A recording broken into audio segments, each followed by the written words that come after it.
Hello and welcome to another episode of Let's Argue About Plants, the podcast for people who love plants. Just not always the same ones. I am Steve Aiken. I am with Fine Gardening Magazine. I am Danielle Sherry. I am a robot. I am also with Fine Gardening Magazine.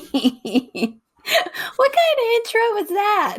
Well, to let people behind the scenes, this is the second episode we're doing today, and I've said that so many times. It's hard to make it seem real.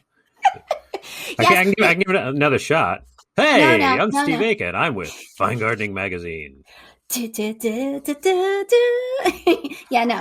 doesn't work. Yeah, okay. Doesn't work. Okay. Well, listen, here's another behind the scenes to you listeners out there. We're all kind of in the thick of summer right now. We're thinking summer vacations. We're thinking tropical locations. Probably none of us that I know that are on this recording are going anywhere tropical on vacation, but we're going to channel that with this episode topic because we're going to talk about tropical plants that we wish we grew. And that's very exciting because it makes us think of tropical little umbrella drinks and, like hammocks swaying in the wind and palm trees and breezes blowing through the palm trees. Right, Steve? No, it makes me think of the reason that I'm not growing these plants, which is that I'm just too lazy to give them the modicum of care that it takes to overwinter them, Because most tropical plants don't ask for a ton of stuff, but no. I'm not even willing to do that, No. And so the fault that I am not growing any of these plants is mine. It's not reflective of the plants. Well, yeah, and we should talk about, so the things that tropical plants have going for you is during those hot summer months, we're starting to get into the Julys and Augusts, and a lot of stuff in the garden is starting to look crispy and not so great. And that is when tropical plants hit their stride. They start putting on their show because obviously that's when they're happiest.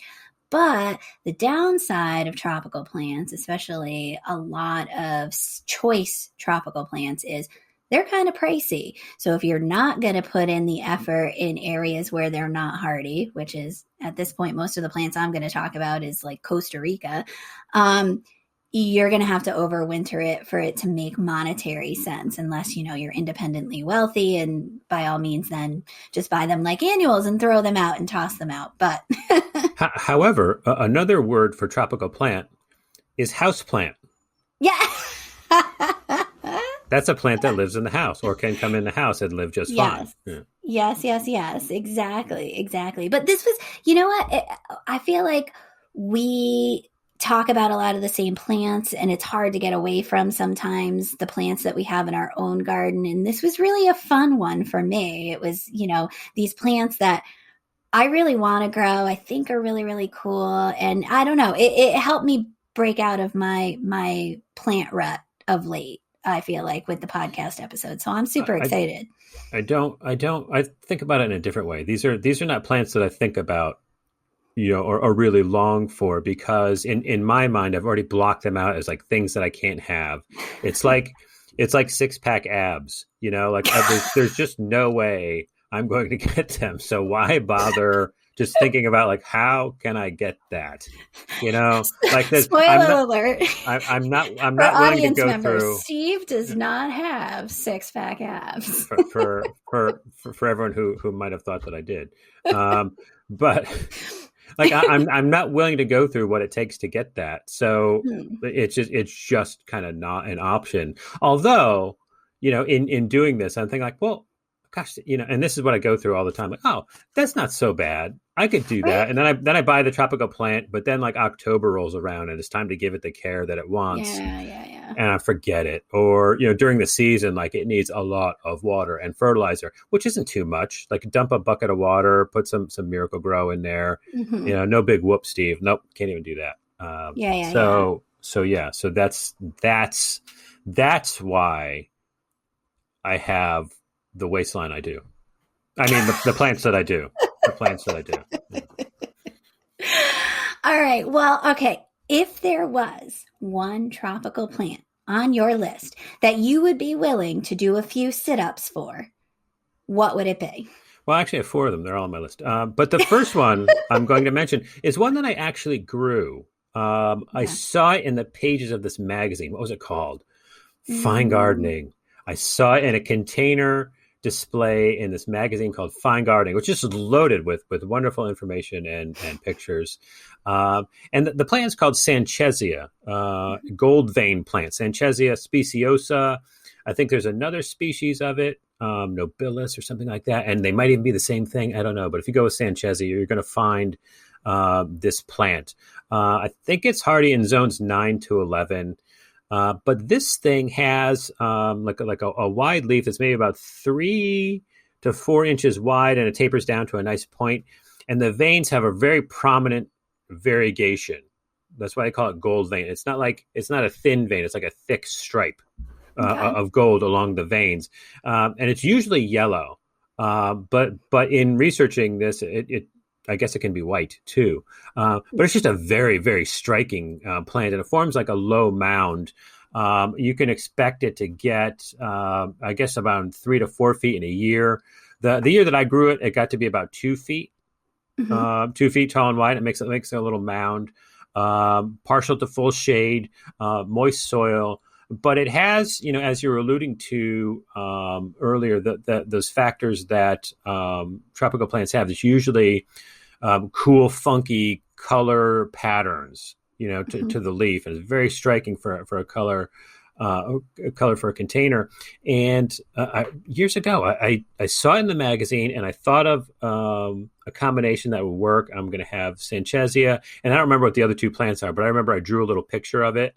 Hmm. And I actually did it, and it actually looked good. And this was in the days before, phones were on your camera, so I didn't take a picture of it. And I loved it. But then I never overwintered it, and I Mm.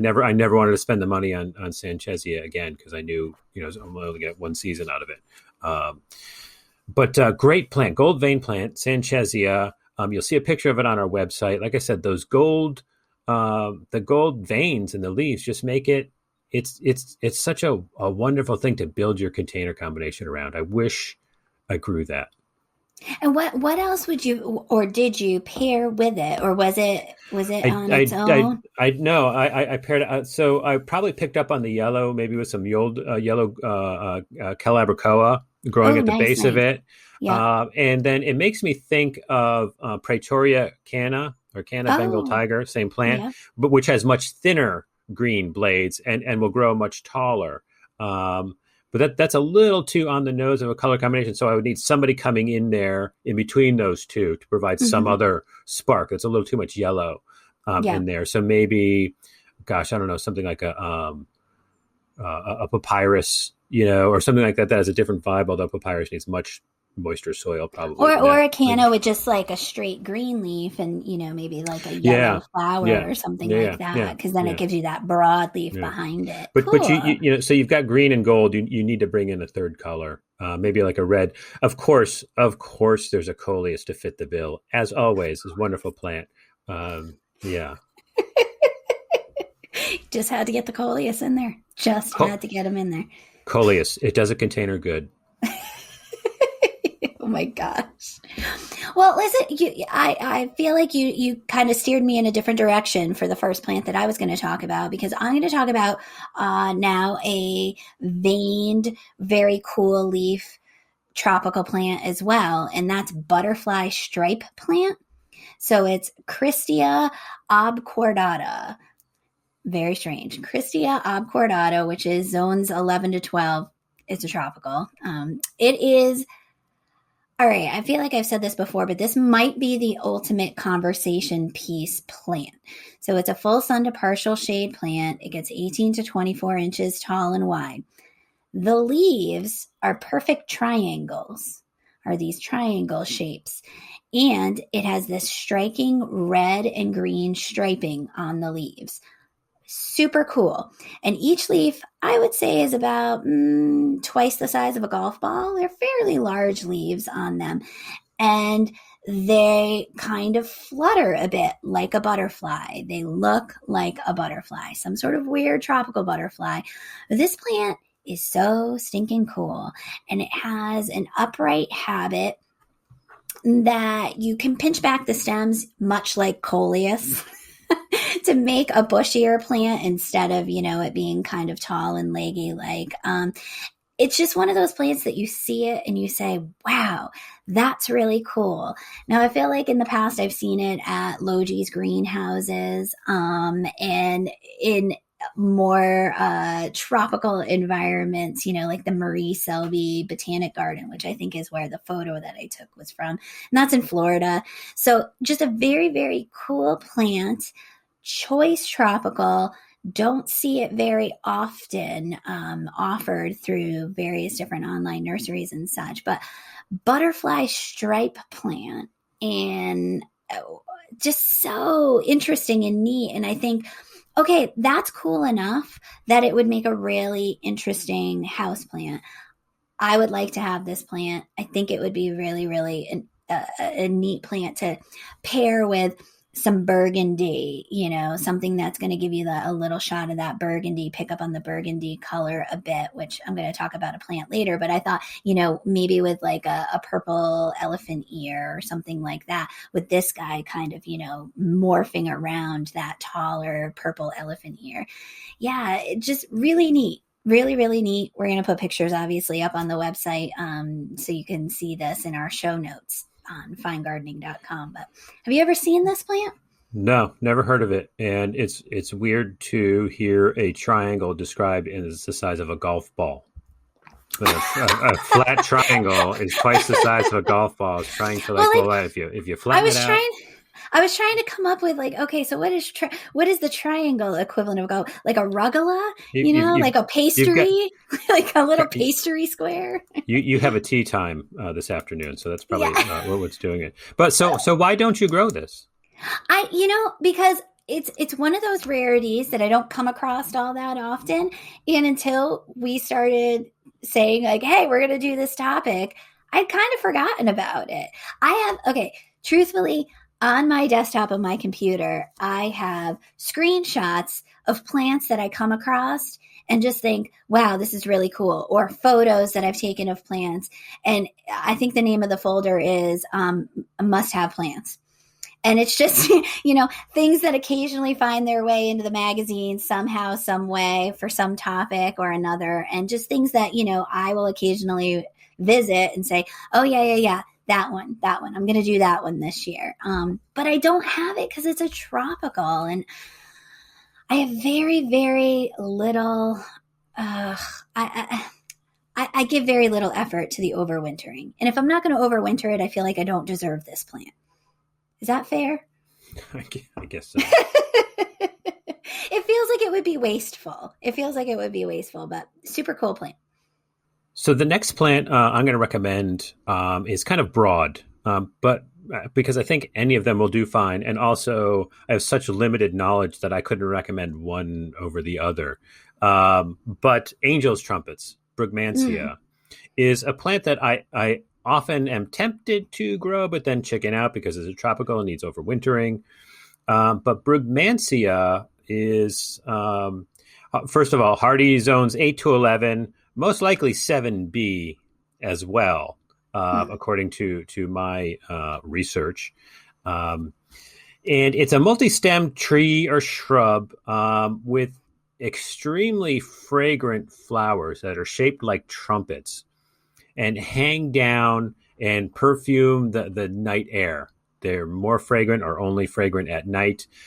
These trumpets get to be 8 to 10, maybe even like a foot long, just hanging down. They're gorgeous, and they're absolutely stunning. They come in orange and white and yellow and all the shades in between those guys. I think red and pink also exist in there somewhere if you like search for different species. They can get over 10 feet tall, maybe like to 35 feet tall, but I would grow it in a container, and I would expect it to be around 4 feet in a container. They are extremely toxic. I need to mention that. They're members of the Solanaceae family, the nightshade family. So they're toxic, so don't let your plants eat them. And if for some reason you were tempted to eat a leaf, just don't. Partial shade, maybe. North Carolina State says, yeah, partial shade is a must, but Plant Delight's Nursery right down the road says no, full sun is what they require. I think probably the cooler your climate is, as far removed from where the tropics, probably the more sun it could take. That's a guess. They certainly need lots of water and fertilizer. Yes. But I think it's probably worth it for those big, gorgeous, fragrant flowers and there's a certain kind of moth that pollinates that. I don't know what it would be doing in Connecticut if that's its plant. So I don't really worry about that. But the first time I ever saw a brugmansia in person was accidental. I was actually in Florida, doing an article, and the author and I were walking down the street, and I stopped and like, oh, it smells so great. And he just looked up, and we happened to be underneath this brugmansia that was arching over the sidewalk and hanging down and just draping its perfume. And so it's a wonderful thing to have, I would imagine, around a patio where you hang out at night and you could experience that night fragrance. If you could have it like kind of like arching over the table or just next to you or something like that, I think that would be great. I've always wanted to grow a brugmansia, but I could never find out, which one is the best one. And apparently they're all just fine. So I don't know why I hem and haw.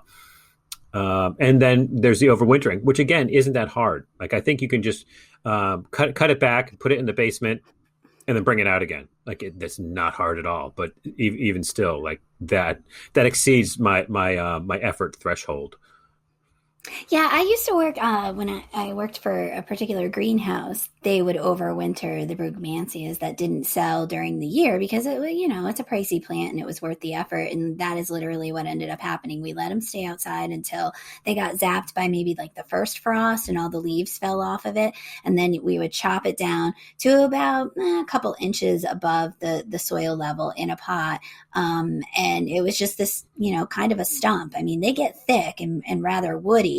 And we would basically put it in a cool, dark spot, keep it a little bit moist, throw it some water throughout the winter, and then pull it out, when it started getting a little bit warmer out into, a greenhouse or a sunny windowsill. And it starts pushing, little leaves out of it. And you think, oh God, it's never going to get back to size from this stump. But it does. They really do put on growth exceptionally fast, especially when things start to really warm up and you can get them outside. So yeah, I've never thought about growing them. I don't know why. But they're very impressive, very, very impressive. Oh God, and smell wonderful. But yeah, little effort. So that's a good one for me.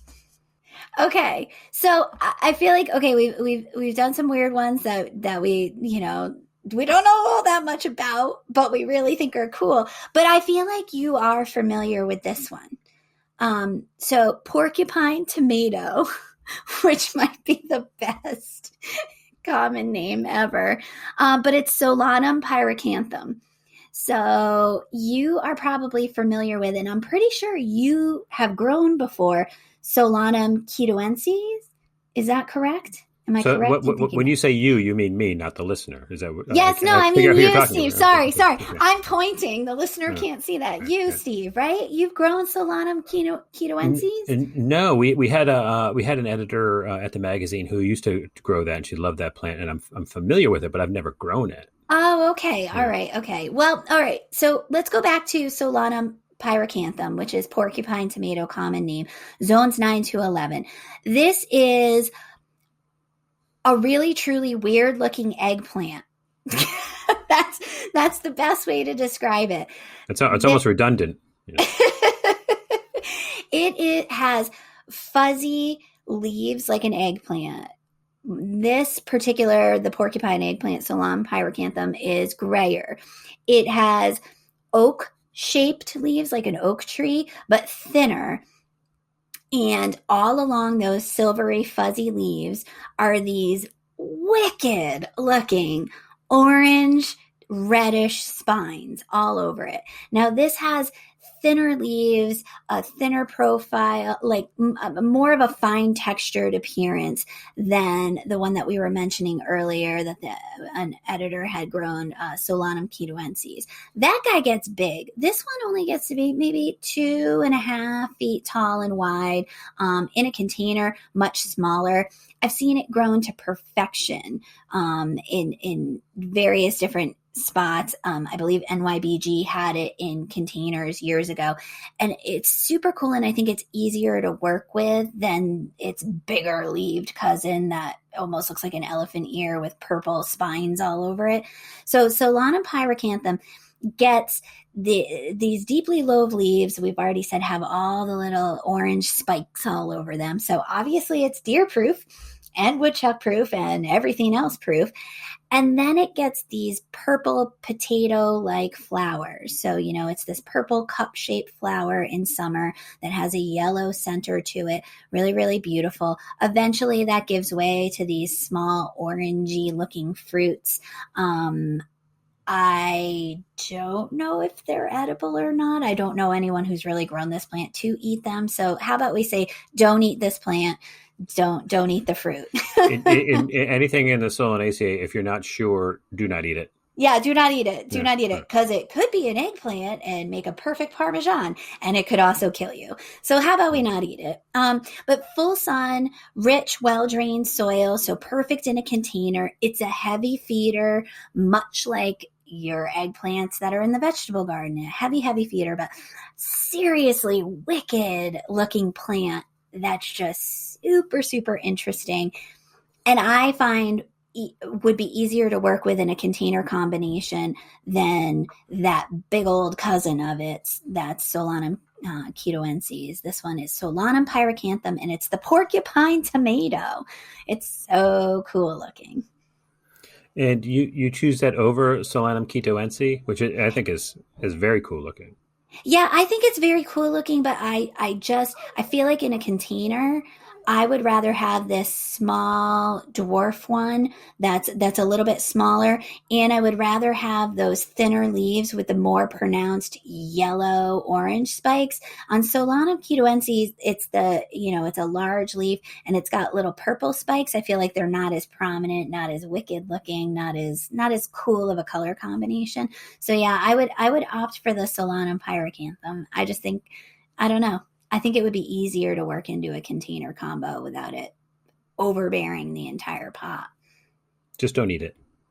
Don't eat it. Okay. So speaking of big leaves, which is another thing that tropical plants provide, as opposed to funky colors and shapes, there's usually like big, huge leaves, and that's where I'm going with this plant, and I'm going to stay there for the rest of the episode. But one tropical plant I always want to grow, and I swear I'm going to do it, is Thailand giant elephant's ears. It's Leucocasia gigantea, not Colocasia. It's Leucocasia. Thailand giant, sometimes just called Thai giant, hardy to zones 8 to 10. Mm-hmm. And it has not quite your typical colocasia leaves, but it's those big heart-shaped leaves with a scalloped edge.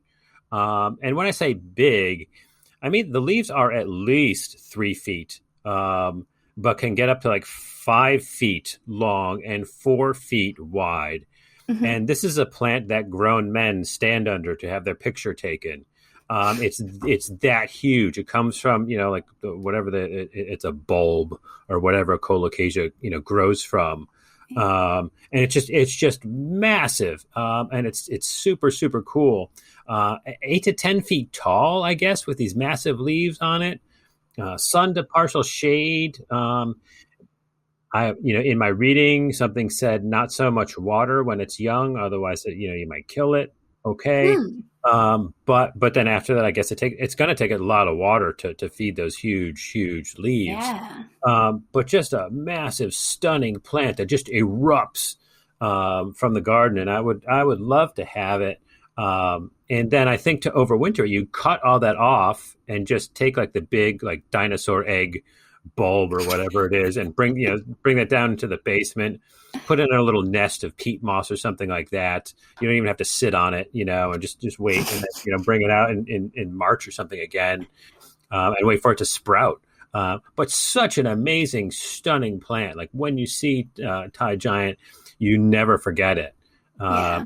And I've always been tempted to grow up, but then I'm like, nah, because to me, a lot of tropical foliage would look out of place in my New England garden. Mm-hmm. But then again, like when you grow these big plants, and this is a secret, don't tell anyone. When you grow these massive plants, that just get huge, people think you're a good gardener. Like, wow, you got that plant to be that tall. And what they do not know that plant is genetically programmed to be that tall. And it's just, but like, no, they think it's you, the gardener, who got that plant to be so big. And that's another cool thing about it, like a lot of tropical plants. But yeah, Thai giant, leucocasia. God, I really should pull the trigger and grow this thing. So I have a question. What is the difference between, we sometimes say, oh, it would really not go with, or it would really stick out in my garden. We say that a lot, you and I, versus it sticks out and it's a focal point plant. Hooray, that's awesome. I feel like that's a very fine line. It is, and I think it's in how you use it. I think it's a focal point if you work it in. Yeah. But if you just stick it in, it's a little weird. Yeah. I gotcha. So like if you had, a picture, of me and my, and my friends hanging out at the bar, and all of a sudden you put LeBron James in there, he's going to stand out because he's so much taller than the rest of us. It's going to seem weird. But if you put us all in basketball uniforms, all of a sudden it's going to seem a little more natural. You know what I mean? It's like we've kind of worked it in there, or if we're on a basketball court. Not your best analogy. Not your best. But like, all of a sudden, we have these regular, people, and all of a sudden you have this 7 foot tall person, there. Yes.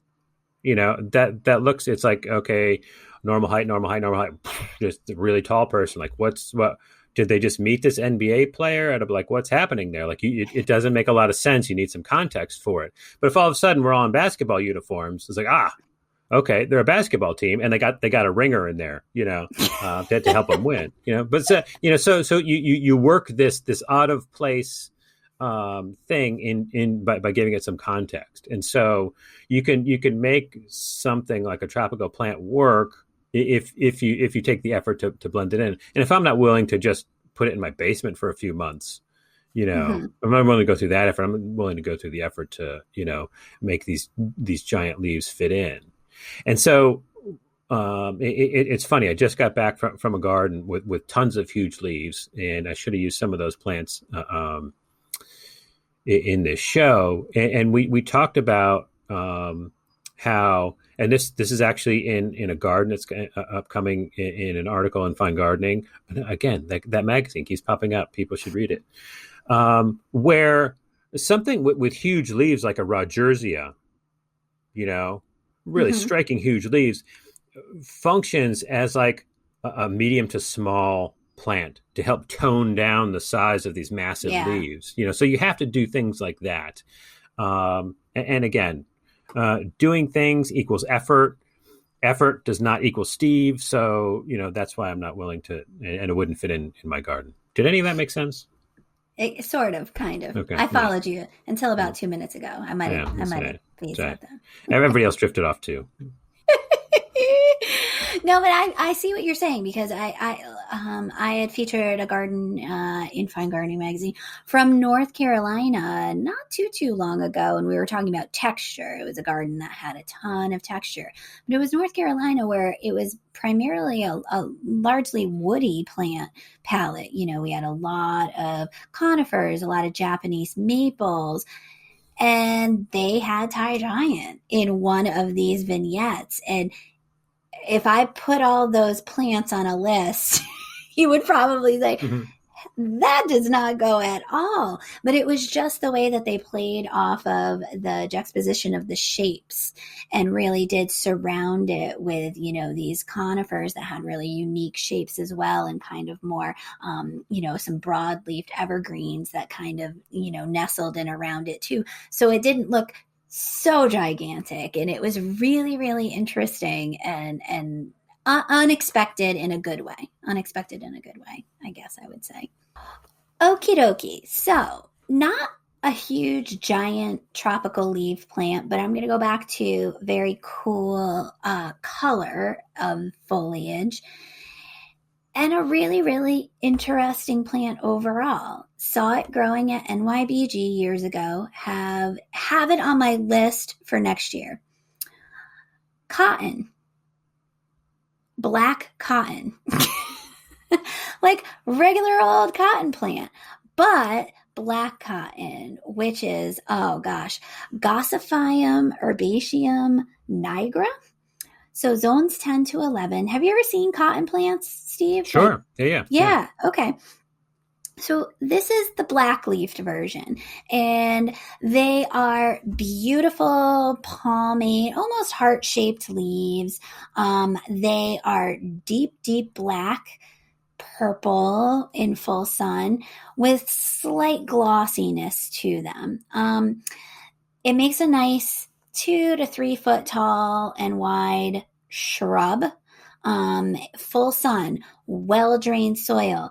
Doesn't need that much extra fertilization or extra water. If you think about cotton plants, like these are industrial agricultural plants that, thrive in really, really hot and dry conditions. So that's what this guy likes too, this black cotton plant. So then in midsummer, you can expect it to put on these beautiful magenta pink cup-shaped flowers that are, $50 sized or so. And eventually those give way to these purple seed pods, purplish black seed pods. And come fall, a little bit cooler temperatures, those pods split open to reveal the white cotton inside. So it's really kind of cool to see all this black, glossy, deep, beautiful foliage plant with then, that white, that shock of white as the seed pods split open. I've read that these are on the pricier side if you purchase black cotton seeds as opposed to regular cotton or any other, species of the cotton plant, because the seeds off of one plant, this giant, 2x3 plant with hundreds of seed pods, you will get 4 to 6 viable seeds per plant, which is crazy because in that seed pod, generally there's dozens per seed pod of cotton seeds. But this, for some reason, it does not put out a lot of viable seeds. So that's interesting to me. But I feel like this isn't so far into the, oh, wow, that would really stick out like a sore thumb or really stick out like a focal point plant, because for all intents and purposes, it looks like a purple smoke bush until you get up on top of it and you realize, oh, it's a little bit cooler. It's got some glossiness to the leaves. But from afar, this would do the same thing as a cotinus would, a purple smoke bush would. Same similar foliage, same beautiful coloring, but then you get those really, really beautiful magenta pink flowers and just really cool cotton as well, which, makes a nice craft. You can cut them, you can keep them dried. It's a nice cut flower as well. So yeah, that's black cotton, Gossypium herbaceum nigra. I have seen cotton grown ornamentally, in a few places, down south. And the thing I was struck by was the cotton, that wonderful little soft ball of goodness that we all love. It's just sitting there waiting to be plucked, but also sitting there waiting with the cotton are these thorns, like these really long, sharp thorns. So you reach in there, you're going to get bit. Yeah, by a thorn. So don't think like, oh, I'll grow a whole bunch of these and I'll make a scarf first, something like that. Like, beware that going in there, you're going to get these thorns are just amazing. Yeah. Like Yeah. it's, Mother Nature, with her little sense of humor there, saying like, "Oh, here's a wonderful thing," but to get it, I'm going to draw some blood. Yeah, It's even the seed it's tough. pod when it Yeah, splits yeah, open, the edges yeah, of the seed yeah. pod are pretty sharp. It's Yeah. it's not, we're not talking about a seed pod that's like fluffy and crunchy. No, this seed pod is, it is a suit of armor around that cotton ball. So yeah, it's just a really cool plant. Something that you don't see all that often sold as like a tropical plant. This would be beautiful, other than the few times I've seen it at botanic gardens, which I need to get on that train. Yeah. It'll make you think twice about throwing out your husband's old cotton T-shirts. No, it will not. So, Danielle, any talk of tropicals that most people can't grow must include the plant that everybody who can't grow it wishes they could grow, gunnera. Gunnera manicata, zones 8 to 11, maybe even to zone 7. For those who have not seen gunnera, think of any movie that features dinosaurs. And the little humans who have somehow been transformed back into a time or place where they can coexist at the same time with dinosaurs are running around and they hide underneath a plant. It's a gunnera.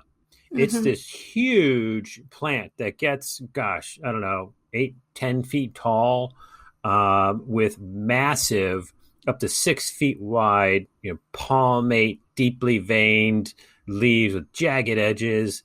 And on these tall stalks that hold the leaves aloft are spikes not thorns, spikes on the stems, and it's just an amazingly cool plant that everybody, I really think everybody wants to grow this, and pretty much in almost every garden I've been in Portland and Seattle.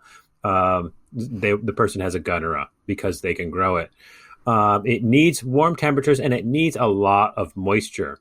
So you'll see it on the edges of ponds, on the edges of bogs, on the edges of streams. So it has that steady supply of moisture because you need a lot of moisture to fill those massive leaves.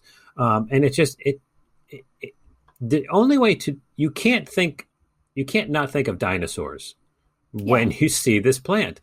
It's just stunning, and I would love to grow it. I've been tempted to grow it.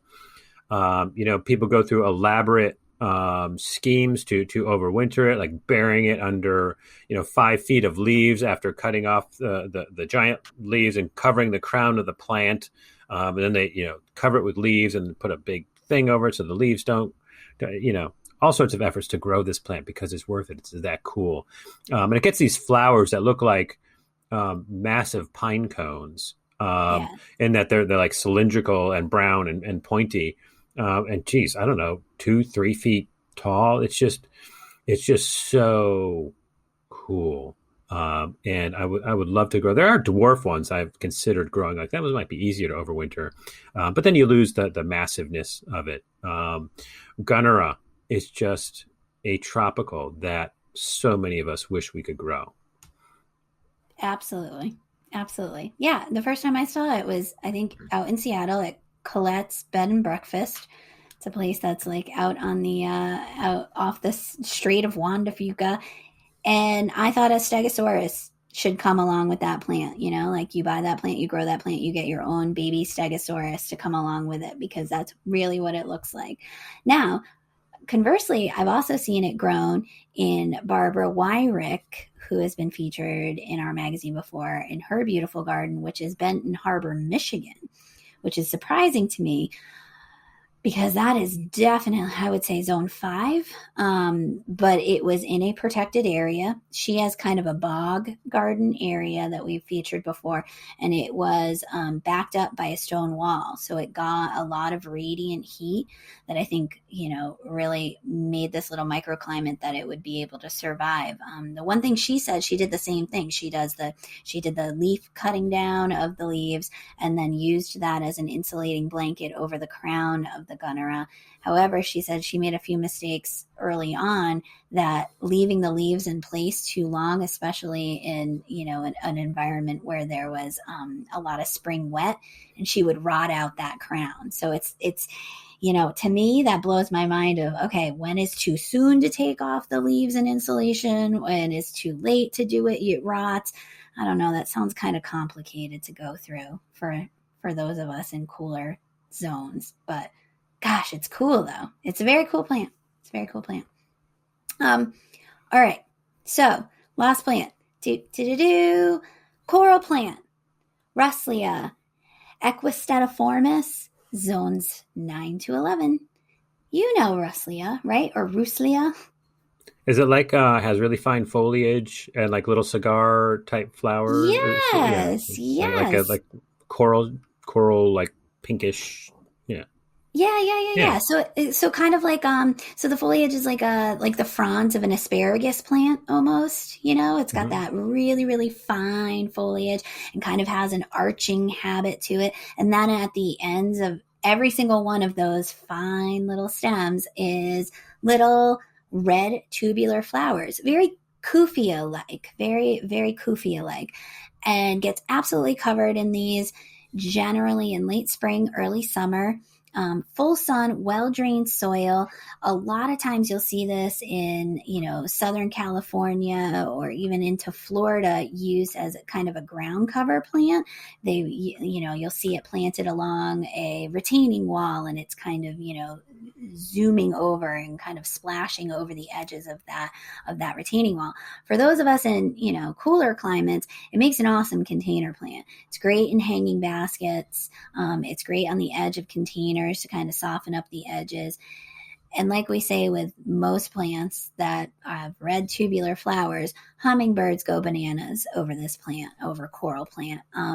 This is, a less demanding as far as feeding schedules are concerned. This is a really tough plant. When you see it where it's hardy, it's in hell strip type locations. So it's a pretty tough plant. I don't know that I have enough sun to overwinter this, because if you were to overwinter it or, take it in as a house plant over winter, it would need a full sun location, and it might even need some supplemental artificial light, because this guy really needs bright, consistent light, and obviously a decent amount of heat too. But I love, I think the picture that I'm going to put up on the website is of it in a hanging basket all by itself, hanging in the garden of Dennis Schrader and Bill Smith in Long Island. And anybody who knows Dennis Schrader and Bill Smith, they own probably one of the coolest tropical plant nurseries in the country, dare I say. It's called Landcraft. And they have, if you're looking for other cool tropical plants, check that nursery out, because they have plants that I've never even heard of before. But they also have plants that are, a little better known, like coral plant, Ruslia, and just a really, really interesting plant. And hey, if you're going to go through the trouble and the effort of growing a tropical plant, what about one that attracts hummingbirds by the dozens, Yeah, it sounds great. I actually just saw this plant in Rhode Island at Blythewold. They were growing it in a pot as well. I love the texture of the foliage. And I was wondering, I wonder what it takes to overwinter that. But like you said, if it needs that much sunshine, that is not my house in the winter. No, mine either. So I think I'm definitely out for this one. And now, because everything sounds better with a British accent, here's Peter with his thoughts on tropical plants. Well, dear listeners, your favourite British accent is heading out on vacation, so it's only fitting that I give you my thoughts on tropical plants. And Danielle won't let me leave until I record this anyway. Tropical plants add energising colours, shapes and forms to our gardens. They're a wonderful respite from the usual schedule of perennial, shrub that we typically deal with on a daily basis in the garden. It can be thrilling to get away from the usual plants we see all the time, the routine options that fill our garden, and the next one, and the next one. So from time to time, to see a massive form or unique foliage that reminds us of far-off places, bright beaches, or exotic destinations can rejuvenate one's spirit and help us better appreciate the workaday plants we walk by Monday through Friday on our way to work. To truly appreciate tropical plants, one should see them in their native habitat while wearing shorts and sandals and sipping a brightly coloured drink with a little paper umbrella in it. And so, I'm off on my vacation, fact-finding mission. I can put banana daiquiris on an expense report, can't I? Okay, is it just me, or did it sound like Peter phoned in that everything sounds better with a British accent from like a tropical beach somewhere? I think he's on vacation. Oh, it's fun that he gets those. It sure is. Well, luckily, not all the experts went on vacation. Let's see who we have up next for expert testimony. Hi, I'm Jim Kincannon, a horticulturist in Indianapolis, and I want to recommend some tropical plants to add to your garden. When considering tropical plantings, I first think about which varieties will act as the backbone of the design, so to speak. Ones that will grow large enough to provide that lush feeling but still be in proper scale for the space. They have bold, sometimes colorful foliage, and finally, some with exotic-looking flowers. I'll start with Musella lasiocarpa, sometimes placed in the genus Inseti, but commonly known as Chinese dwarf banana or golden lotus banana. I'm a big fan of almost all of the ornamental bananas, but I'm particularly drawn to this one for a couple of reasons. It's considered hardy in zones 7 through 10 and possibly colder, although I haven't actually left it in the ground over winter because I'm in zone 6A, and I find it extremely easy to overwinter in a protected space, specifically my garage, where I maintain a minimum temperature of 45 degrees in the winter. And I don't actually offer them any supplemental light. So they basically go semi-dormant, either in containers or with ones that we're growing in garden beds, which is mostly how I'm growing them. I just dig them and put them in bulb crates that I line with plastic and add some peat moss. And I rarely have to provide them any water between late October and late April while they're in storage. And although I've been saving them from year to year, I don't get a lot of flowers, and I'm happy to grow them just for their bluish, grayish, greenish, paddle-shaped foliage, which is a nice backdrop or contrast to flowering annuals. It's about 1 to 2 feet long on plants that get up to maybe 4 or 5 feet, maybe a bit taller, with generally upright, somewhat arching leaves that make for an overall vase-shaped silhouette. Now, from what I understand, it takes them 2 to 3 years from the time they form as pups or offsets from the main plant before they flower in areas where they are winter hardy outdoors. On some of my larger, older ones, a flower will emerge and begin opening in one growing season, and then they persist in storage and through the winter and continue into the next year before they finish up and the main pseudostem begins to die out. But by this time, there are usually several new plantlets that have developed around the base that can be separated and grown on and or shared with others.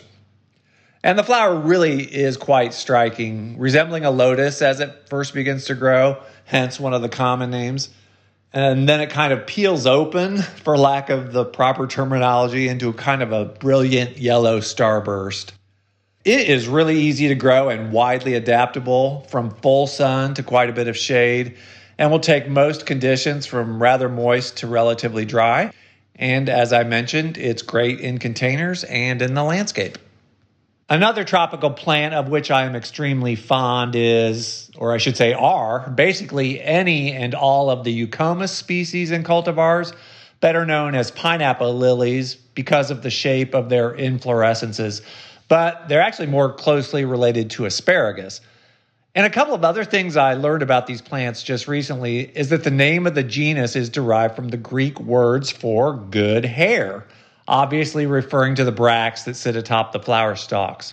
Oh, and also that some of them smell pretty awful, although I honestly have not noticed that about them. But this is apparently a result of coevolution with carrion flies, which serve as a primary pollinator. Some of them are hardy down to zone 7, at least, through zone 10, though I have friends in my area who have grown them for years, leaving them in the ground over winter. I did that for the first time last winter with some bulbs of the cultivars Johannesburg and Pole Evansii, and all of them survived and flowered. but mostly I grow them in containers, which I store in the garage or basement where the plants go completely dormant.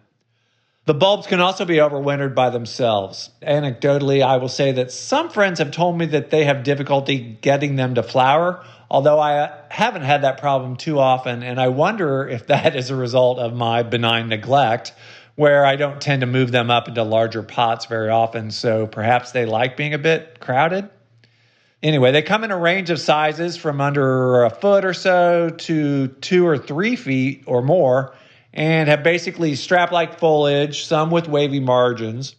I consider all of the above ground parts to be ornamental throughout their life cycles. From the leaves, it could be various shades of green, some with gradations thereof, and even speckling, through quite dark red or burgundy. And also the flower stalks, which exhibit some of these same traits, and the florets that can be creamy white to greenish to pink, or even purplish, or combinations thereof. Even the seed heads are attractive. And speaking of which, I often find seedlings in beds near where I had placed containers during the growing season, or in joints of the bluestone patio.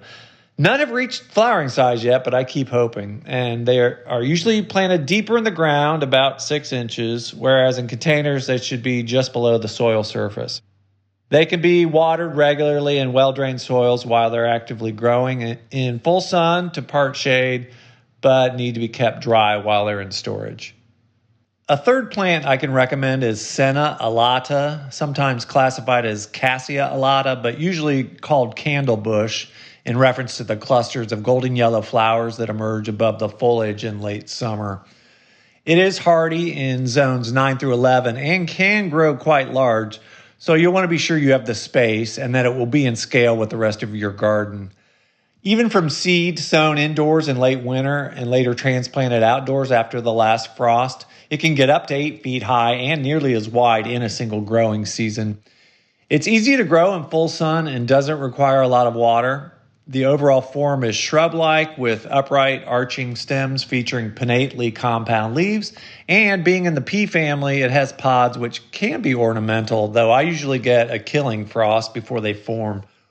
In a planting I did in recent years, I grew it with a group of canna Bengal tiger plants and enjoyed the contrasting forms and habits that were also quite complementary in size, with a color echo between the striped leaves of the canna and the senna flowers. Finally, I want to mention one of the variegated forms of Furcrea fetida, either the cultivar Mediopicta or variegata. I usually just refer to it by the name of its genus, but have seen where it is called green aloe or Mauritius hemp, though I believe it is not native to Africa, but rather to South America and the Caribbean. You may not know it, but you probably have some items made from its fibers, such as rugs, placemats, or baskets. Anyway, at first glance, it might be confused with an agave, to which it is closely related. However, it doesn't have the sharp spines that make that genus a poor choice for placement near pedestrian areas, and it's beautiful in its own right. Where it is hardy, and that would be where it never gets below 25 degrees Fahrenheit, it can get 6 feet high and up to 10 feet wide when planted in the ground. Mine is currently in a 14-inch pot, and the plant is about 2 feet wide and about the same in height. It does seem to appreciate a bit of shade during the hottest parts of the day, and it thrives on the dry side. It might be a little challenging to make space for it inside the home for the winter, but if you do bring it in, keep an eye out for mites, aphids, and mealybugs. Well, I hope I've given you some useful information, and thank you, Fine Gardening. Danielle, those were some great recommendations there, and I might be erasing a few things off of my tropical list and adding a few from the expert testimony. Yeah, I think I need to get rid of some of my freakier ones and just go for some solid performers like the expert suggested. So, all right, making some scratches.